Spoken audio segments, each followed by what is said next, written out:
तो स्वागत है आप सबका एसएम वॉइस में। आज़ादी की लड़ाई से दूर क्यों रहे डॉक्टर भीमराव अंबेडकर। आज की इस वीडियो में हम सब बात करने जा रहे हैं, अंबेडकर ने अंग्रेज़ों के खिलाफ जंग क्यों नहीं लड़ी। क्या अंबेडकर ब्रिटिश शासन के अच्छा मानते थे? उन्होंने ब्रिटिश हुकूमत में पद क्यों स्वीकार किया? उनका महात्मा गांधी के साथ मतभेद क्यों नहीं था? तो चलिए शुरू करते हैं।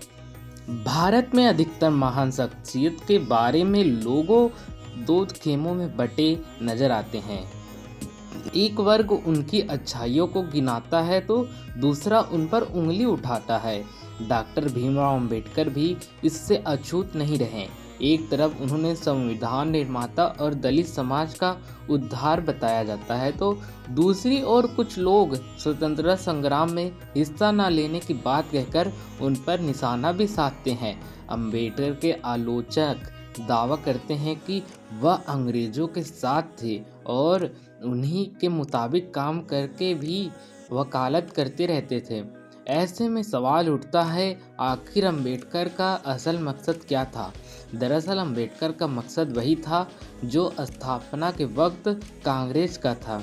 1880 से 1900 के दौर में अंग्रेज जैसे तमाम संगठन थे जो अपने समुदाय के लिए अधिकारों की मांग करते थे, जैसे कि सती प्रथा और बाल विवाह का अंत करवाना।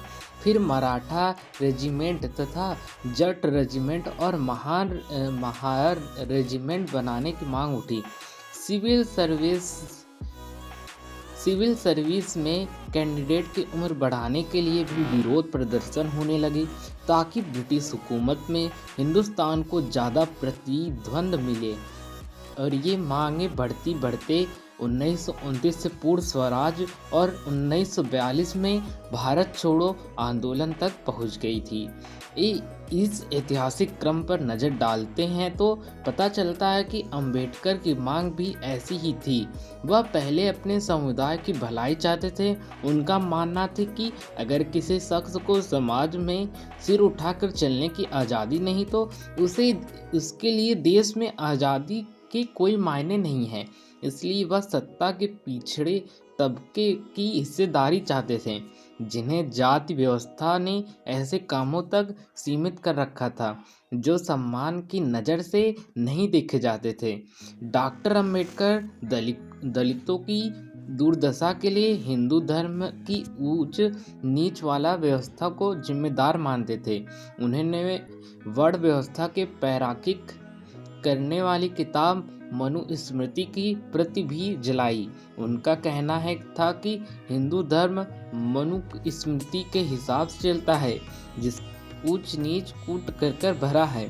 द फिलॉसफी ऑफ हिंदूज में अंबेडकर ने लिखा, मुनि ने 4 वर्ण की वकालत की, फिर चारों वर्णों को अलग अलग रखने के लिए मुनि ने जाति की रचना की या नहीं यह तो पता नहीं, लेकिन उन्होंने इस व्यवस्था के बीज जरूर बोए हैं। स्वतंत्रता आंदोलन के दौर में भी सत्ता और जमीन जायदाद के दलितों की हिस्सेदारी ना के बराबर थी। डॉक्टर अंबेडकर ने अपनी किताब और लेखों में अनगिनत बात दलितों के उत्पीड़न, उनके जाति तिरस्कार वाली खबरों का हवाला दिया। उनका मानना था कि हिंदू धर्म की जाति व्यवस्था को खत्म किए बगैर वह मुमकिन नहीं है।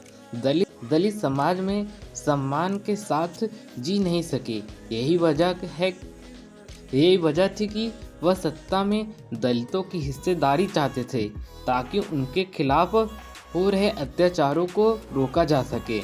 अंबेडकर दलितों की दशा सुधारने वाली मांगों पर ही अड़े रहे। वहीं कांग्रेस लगातार अपनी मांगों और अदालत को दायरा बढ़ाती रही।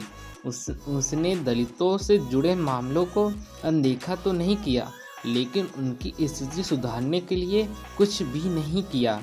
उसका मानना था कि जब आज़ादी मिल जाएगी तो दलितों के साथ होने वाले भेदभाव भी अपने आप खत्म हो जाएंगे। वही अंबेडकर का कहना था कि छुआछूत अंग्रेजों की देन नहीं है जो उनके जाने के बाद खत्म हो जाएगी। दलितों के साथ यह भेदभाव तो धार्मिक आधार पर सही धार्मिक आधार पर सदियों से हो रहा है। अंबेडकर ने शोषित और वंचितों को अधिकार दिलाने की अपनी मुहिम जारी रखी। उन्हीं की वजह से साइमन कमीशन वंचित तबके को प्रतिद्वंदी देने की राजी हुई। वही कांग्रेस ने साइमन कमीशन के खिलाफ जोरदार आंदोलन चलाया रखा था। ब्रिटिश सरकार ने अगस्त 1932 में दलितों को पृथक निर्वाचन का अधिकार दिया। इसमें दलितों को 2 वोट देने का अधिकार था। एक वोट से वे अपने समुदाय का प्रतिनिधि चुन सकते थे, दूसरे में किसी सामान्य वर्ग का।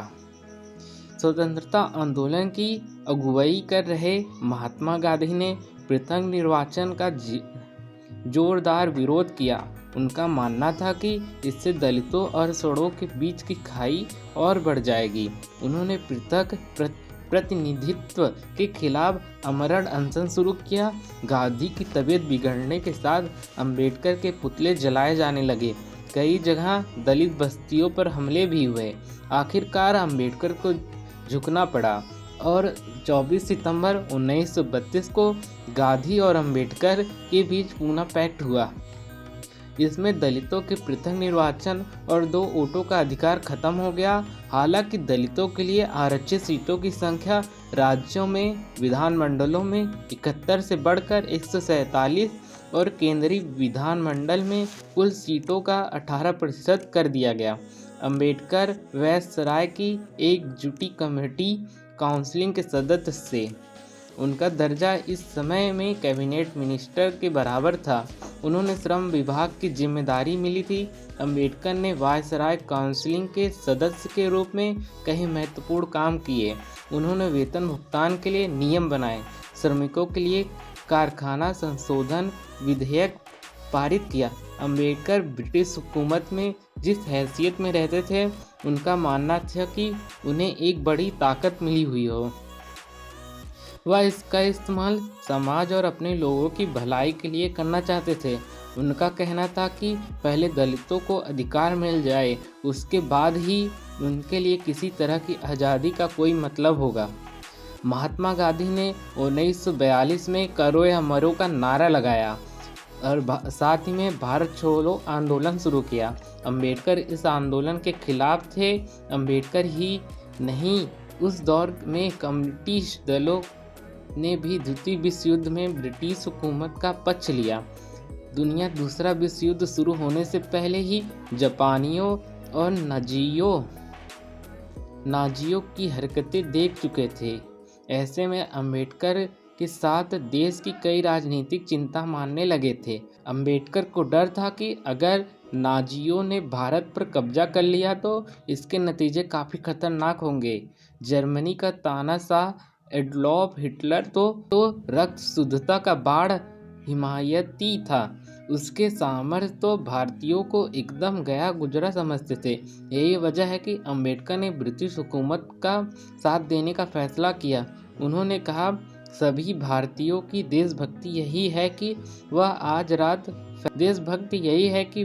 अराजकता फैलने से रोके, क्योंकि इस तरह से आंदोलन हमारे देश को जापान का गुलाम बनाने में मदद करेगा। जब अंबेडकर और कांग्रेस का प्रमुख मकसद एकदम अलग हो चुका था। अंबेडकर अंग्रेजों को भारत से भगाना नहीं चाहते थे। वह अंग्रेजी कानूनों से सीमित आज़ादी के पक्षधर थे, जैसे अंग्रेज 1929 तक कहती थी। अंबेडकर और गांधी के बीच तलख्या की पूना पैक्ट के बाद बढ़ती गई। उन्होंने गांधी की हत्या पर यहाँ तक कह दिया था कि गांधी की मौत से कुछ अच्छा निकलकर सामने आएगा। अब जनता को सुपरमैन के जुड़ाव से मुक्ति मिलेगी। लोग अपने बारे में सोचेंगे, अपने मकसद के लिए खड़े हो सकेंगे। यह हिस्सा लेटर्स ऑफ अंबेडकर में प्रकाशित है।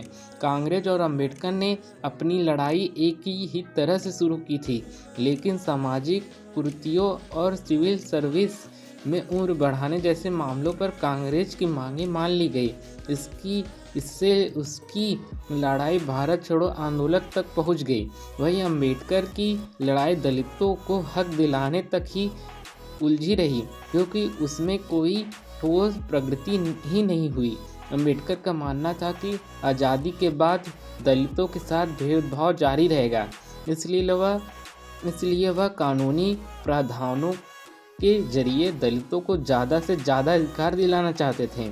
अम्बेडकर की आशंका आज़ादी के बाद से साबित हुई। आज़ादी के 70 साल बाद भी दलितों के साथ भेदभाव हो रहा है। आज भी दलितों को मंदिर में ना घुसने देने और उन्हें घोड़ी पर चढ़ने से रोकने की घटनाएं उसी तरह के अखबारों की सुर्खियां बनती है जैसे अंग्रेज़ों के ज़माने में बनती थी। शायद यही वजह थी कि अम्बेडकर को लगता था कि दलितों को उनका हक दिलाना संपूर्ण आज़ादी से ज़्यादा ज़रूरी है। तो आज की वीडियो आपको कैसी लगी? तो हमारी वीडियो को लाइक, चैनल को सब्सक्राइब कर दीजिएगा। तो